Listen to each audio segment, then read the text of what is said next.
Bible अध्ययन श्रृंखला के अंदर आपका हार्दिक स्वागत है।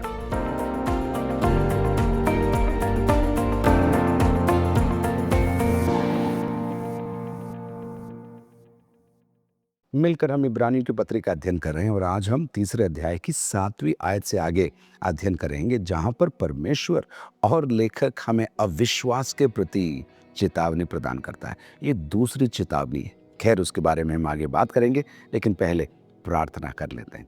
परमपिता परमेश्वर, हम आपका धन्यवाद देते हैं। आप इस जगह पर मौजूद हैं। आपके वचन को आप ही सिखा रहे हैं और आप हमारी मदद कर रहे हैं कि इस वचन को सीखकर हम इसे अपने जीवन में लागू कर सकें। हम सारा आदर आपको देते हुए धन्यवाद के साथ प्रार्थना प्रभु यीशु मसीह के नाम से मांगते हैं, आमीन। इब्रानियों की पत्री तीसरा अध्याय 7वीं आयत। अतः जैसा पवित्र आत्मा कहता है, यदि आज तुम उसका शब्द सुनो, 8वीं आयत भी पढ़ूंगा, तो अपने मन को कठोर न करो, जैसा कि क्रोध दिलाने के समय और परीक्षा के दिन जंगल में किया था। अतः जैसा पवित्र आत्मा कहता है। आगे बढ़ूं उससे पहले याद दिला दूं, मैंने कहा था ये दूसरी चेतावनी है।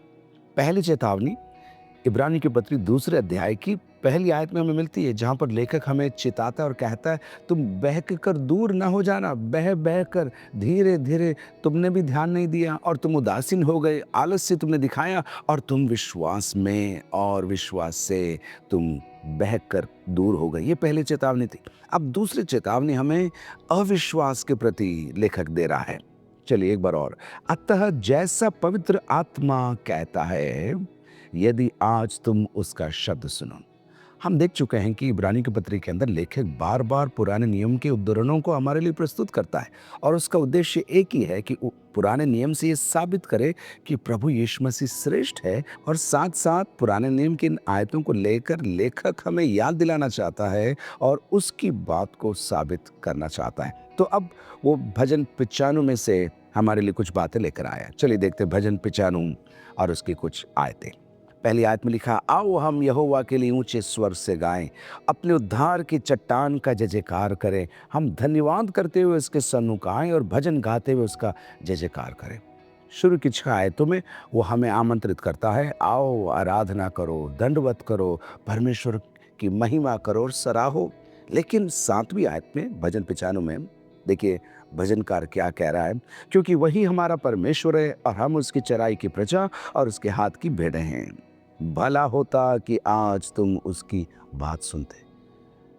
आराधना का आह्वान देते हुए भजनकार कहता है, भला होता, अच्छा होता कि तुम उसकी आवाज सुनते।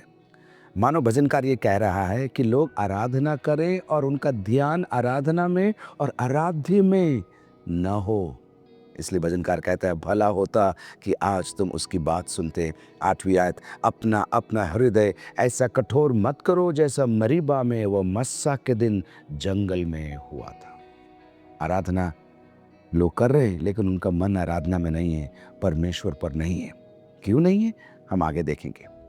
यदि आज तुम उसका शब्द सुनो, आज ये जो प्रयोग है, आज एक नहीं, दो नहीं, 3 बार इब्रानियों के लेखक हमें दिखाएगा और याद दिलाएगा। मानो कह रहा है, न केवल उस दिन, लेकिन आज जब आप ये संदेश सुन रहे हैं, ये सत्र में आप अपना ध्यान लगाए हुए हैं, प्रभु का आत्मा आपसे कहना चाहता है, आज का दिन, आज का दिन। एक और बात, अतः जैसा पवित्र आत्मा कहता है, पवित्र आत्मा कहता है। भजन 95 में तो पवित्र आत्मा नहीं लिखा था, लेकिन हम ये जानते हैं संपूर्ण पवित्र शास्त्र, 2 तिमोथी 3:16 के आधार पर संपूर्ण पवित्र शास्त्र किसके द्वारा लिखा हुआ है? पवित्र आत्मा के द्वारा लिखा हुआ है। और इसलिए लेखक उस पर फेर बदल करते हुए भजन 95 की आयत को यहाँ पर प्रस्तुत करते हुए कहता है, अतः जैसा पवित्र आत्मा कहता है, यदि आज तुम उसका शब्द सुनो। और आज मैं और आप उसके शब्द को सुन रहे हैं। तो 8वीं आयत, तो अपने मन को कठोर ना करो। सुन तो रहे हैं, लेकिन मन कठोर होने के कारण वे परमेश्वर की सुन नहीं रहे।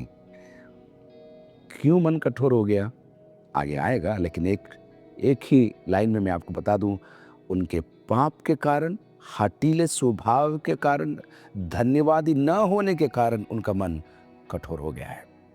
तो अपने मन को कठोर न करो, जैसा कि क्रोध दिलाने के समय और परीक्षा के दिन जंगल में किया था। किसने? इजरायलियों ने। अगर आप गिनती की पुस्तक के अंदर आए हैं तो आपको 14 अध्याय के अंदर ये बात देखने को मिलती है। 13 अध्याय में मूसा ने गोत्रों के प्रधानों को चुना, 12 प्रधानों को चुना और उन्हें कहा, पारान के जंगल में वे लोग थे, और उनसे कहा जाओ कनान के अंदर जाकर भेद लेकर आओ। ये जाकर भेद लेकर आए और आपको मालूम है बहुमत ने अर्थात 10 ने नकारात्मक रिपोर्ट पेश करी, बोला हम नहीं जा सकते। 2 ने सकारात्मक रिपोर्ट पेश करी और उस समय वे कादेश बर्निया के अंदर थे। और उसके बाद क्या हुआ, लोग चिल्ला उठे और बुड़बुड़ाने लगे और कुड़कुड़ाने लगे, बुड़बुड़ाने लगे और कुड़कुड़ाने लगे। निर्गमन की पुस्तक 17 अध्याय के अंदर हमको ये वर्णन देखने को मिलता है। मैं आपका ध्यान वहां भी लेकर जाऊंगा। निर्गमन की पुस्तक 17 अध्याय और उसकी 6 और 7।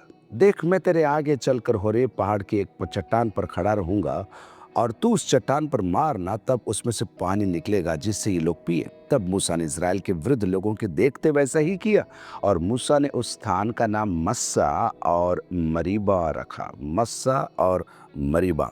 मस्सा परीक्षा को दर्शाता है और मरीबा झगड़े को दर्शाता है।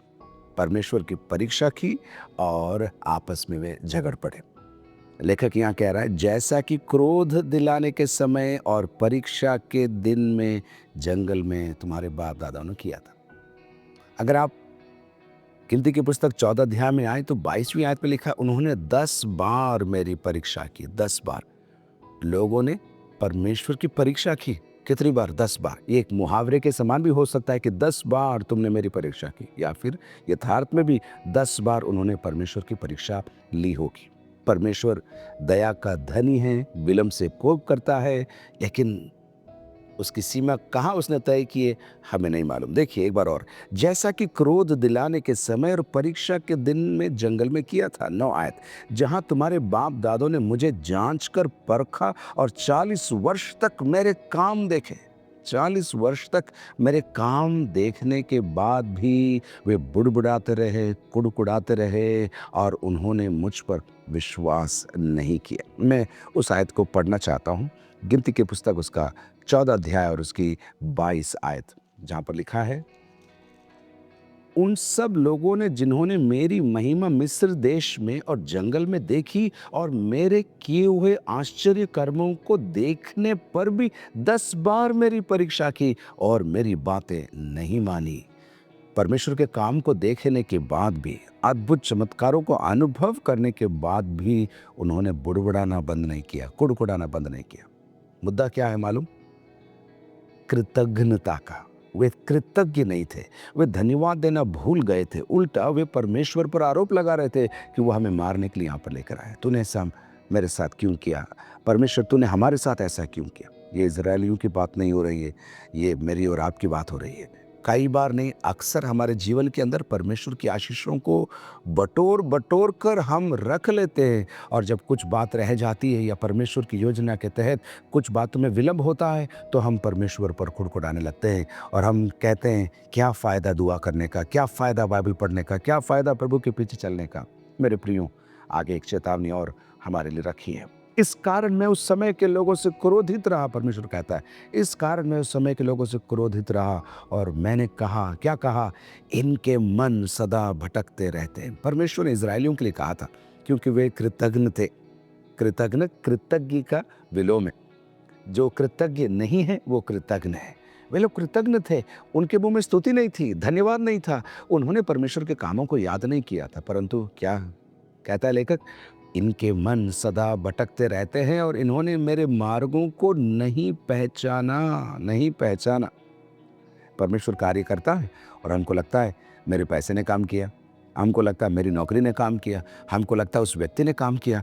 हम मनुष्यों को थैंक यू ज़्यादा बोलते हैं, धन्यवाद ज़्यादा देते हैं, और परमेश्वर को हम अक्सर हमारे जीवन के अंदर भूल जाते हैं।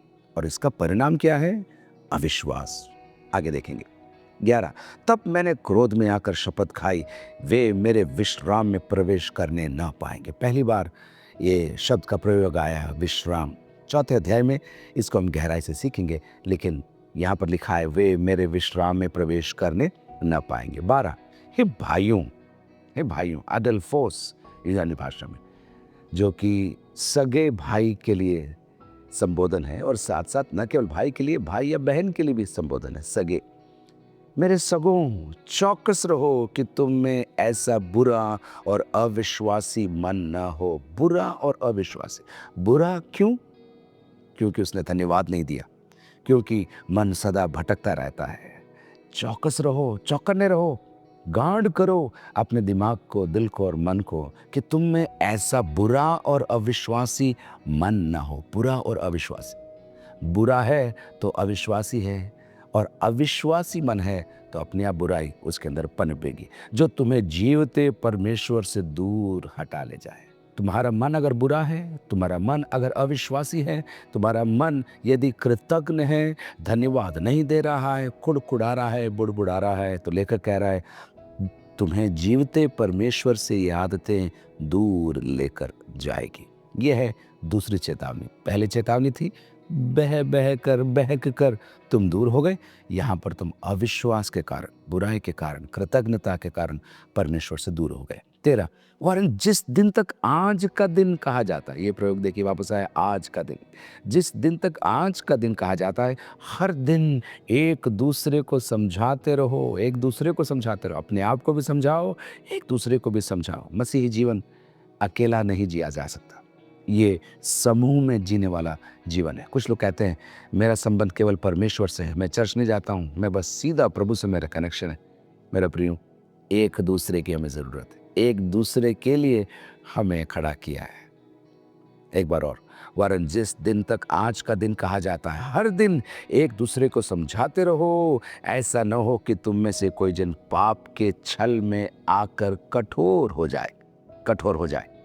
शब्दों का प्रयोग देखिए, मन सदा भटकता है 10वीं आयत में, इन्होंने मेरे मार्गों को नहीं पहचाना उसी आयत के अंदर, और उसके बाद बुरा और अविश्वासी मन 12वीं आयत में। अब यहाँ पर देखिए, पाप के छल में आकर मन क्या हो जाता है? कठोर हो जाता है। यही छल उनके लिए बाद में फंदा बन जाता है। जो आज अच्छा लग रहा है और प्रभु को पसंद नहीं है, शरीर कहता है, संसार कहता है, शैतान कहता है करते जाओ, कोई बात नहीं, कोई बात नहीं। थोड़ा ठंडापन आ गया, कोई बात नहीं। थोड़ी दुआ कम हो गई, कोई बात नहीं। थोड़ा प्रेम कम हो गया, कोई बात नहीं। लेकिन क्या होगा? पाप का छल क्या है? आपके मन को क्या करेगा? कठोर कर देगा। रोमियो की पत्री 12वें अध्याय की 2री आयत में लेखक हमें यही बात को याद दिलाते हुए हमसे कहता है, इस संसार के सदृश न बनो, परंतु तुम्हारे मन के नए हो जाने से तुम्हारा चाल चलन भी बदलता जाए, जिससे तुम परमेश्वर की भली और भावती और सिद्ध इच्छा कैसे मालूम करो? अनुभव से मालूम करते रहो। लौट कर आते हैं 14, क्योंकि हम मसीह के भागीदार हुए हैं, यदि हम अपने प्रथम भरोसे पर अंत तक भागीदार हुए। ये शब्द 2रे अध्याय में भी आया था, 2 के 14 में हमने पढ़ा था। इसलिए जबकि लड़के मांस और लहू के भागी हैं, उसके बाद 17 में भी हमने पढ़ा था, 2 के 17 में। इस कारण उसको चाहिए था कि सब बातों में अपने भाइयों के समान बने, भागीदार बने। यहाँ पर देखिए, वहाँ पर यीशु हमारे जैसा बन गया, लेकिन 14 में वो कह रहा है लेखक, क्योंकि हम मसीह के भागीदार हो गए, मसीह के समान हम कर दिए गए हैं, यदि हम अपने प्रथम भरोसे पर अंत तक दृढ़ता से स्थिर रहें। भरोसे पर अंत तक दृढ़ता से स्थिर रहे, शब्दों का प्रयोग देखिए। और ये इस अध्याय में पहली बार नहीं, 3रे अध्याय की ही 6ठी आयत की अंतिम भाग में ये कह चुका है लेखक हमें, यदि हम साहस पर, अपनी आशा के घमंड पर अंत तक दृढ़ता से स्थिर रहे। रेस लंबी है, शुरू करना काफी नहीं है, हमको अंत तक दृढ़ता से स्थिर रहना होगा। और जब ऐसा करेंगे तो हम मसीह के भागीदार बनते हैं। 15, जैसा कहा जाता है, लेखक वापस वही आयत को जो पहले कह चुका है और वही उद्धरण को जो भजन 95 के अंदर है, एक बार और याद दिलाते हुए कहता है, क्या कहता है? यदि आज तुम उसका शब्द सुनो। ओ मेरे प्रियो, यदि आज आप उसके शब्द को सुन रहे हो, एक बार अपने खुद के जीवन का CT स्कैन करवा लें, अपने मन का MRI करवा लें और देख लें, मेरे मन में धन्यवाद है क्या? मेरे मन में प्रभु के प्रति स्तुति है क्या? क्या मैं कृतज्ञ हूँ? क्या मैं कुड़कुड़ाता हूँ, बुड़बुड़ाता हूँ? क्या मैं परमेश्वर की परीक्षा तो नहीं कर रहा? 10 बार उन्होंने मेरी परीक्षा की थी, प्रभु मैंने तो 10 बार से ज़्यादा तेरी परीक्षा की है, मुझे माफ़ कर, लौट कर। जैसा कहा जाता है, यदि आज तुम उसका शब्द सुनो तो अपने मनों को कठोर ना करो, जैसा कि क्रोध दिलाने के समय में था। अब 16 आयत से आगे लेखक 6 सवालों को पूछेगा। एक सवाल पूछेगा, उसी का जवाब एक और सवाल के रूप में देगा, फिर दूसरा सवाल पूछेगा, उसी का जवाब सवाल के रूप में देगा। चलिए देखते हैं 16 आयत से आगे। भला किन लोगों ने सुनकर भी क्रोध दिलाया? किन लोगों ने सुनकर भी क्रोध दिलाया? जवाब देखिए, क्या उन सब ने नहीं जो मूसा के द्वारा मिस्र से निकले थे? किसने क्रोध दिलाया? जिन्होंने चमत्कार देखा, चट्टान से पानी पिया, लाल समुद्र जिसके लिए 2 भाग हो गया, उन्होंने क्रोध दिलाया, उन्होंने क्रोध दिलाया। दूसरा, और वह 40 वर्ष तक किन लोगों से क्रोधित रहा? 40 वर्ष तक किन लोगों से क्रोधित रहा? सवाल है। जवाब, क्या उन्हीं से नहीं जिन्होंने पाप किया और उनके शव जंगल में पड़े रहे? परमेश्वर ने उनको मौका दिया, उन्होंने मौके के बाद मौके गवा दिए, और न केवल मौके गवाए, उनके जान को भी उन्होंने गवा दिया। अविश्वास के कारण, पाप के कारण, कृतज्ञता के कारण ऐसा लिखा उनके शव जंगल में पड़े रहे। एक नहीं, दो नहीं, लाखों लोग अपने विश्राम में, प्रतिज्ञा के देश में प्रवेश नहीं कर सके। आगे अगला सवाल, और उसने किन से शपथ खाई कि तुम मेरे विश्राम में प्रवेश करने न पाओगे? परमेश्वर ने किन से शपथ खाई? आशीष देने के लिए नहीं, लेकिन तुम विश्राम में प्रवेश नहीं करोगे, किन से शपथ खाई? देखिए, क्या केवल उनसे नहीं जिन्होंने आज्ञा न मानी? और एक बार नहीं, 2 बार नहीं, कई बार आज्ञा नहीं मानी, उनसे परमेश्वर ने बोला तुम मेरे विश्राम में प्रवेश नहीं करो। फिर 19 आयत, अतः हम देखते हैं कि वे अविश्वास के कारण प्रवेश न कर सके। तो मूल बात इस सत्र के अंदर थी, हमारे मन को हमें चेक करते रहना है। कहीं हमारा मन अविश्वास से भर तो नहीं गया? कहीं हमारे मन के किसी कोने में हम ऐसा तो नहीं कह रहे परमेश्वर नहीं करेगा, परमेश्वर कर नहीं सकता है?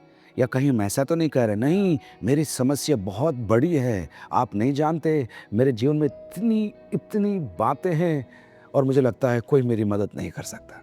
ये सारे शब्द हैं जो शैतान हमारे कान में धीरे धीरे आकर कांटों के समान बोता है। मुझे और आपको सतर्क रहने की ज़रूरत है कि हमारा मन कहीं कठोर ना हो जाए, पाप के छल के चलते, मन भटकने के द्वारा, प्रभु के मार्गों को न पहचानने के द्वारा, कृतज्ञता के द्वारा, कुड़कुड़ाने और बुड़बुड़ाने के द्वारा कहीं हम परमेश्वर से भटक तो नहीं रहे। इन सारी बातों का सारांश यह है, अतः हम देखते हैं कि वे अविश्वास के कारण प्रवेश न कर सके, अपने विश्राम में प्रवेश न कर सके। मेरी ये प्रार्थना है कि मैं और आप हमारे विश्राम में प्रवेश कर सकेंगे और अविश्वास हमसे दूर रहेगा। हम विश्वास से भरे हुए विश्वासी अंत तक दृढ़ता के साथ बने रहेंगे। प्रभु आपको बहुत बहुत आशीष दे।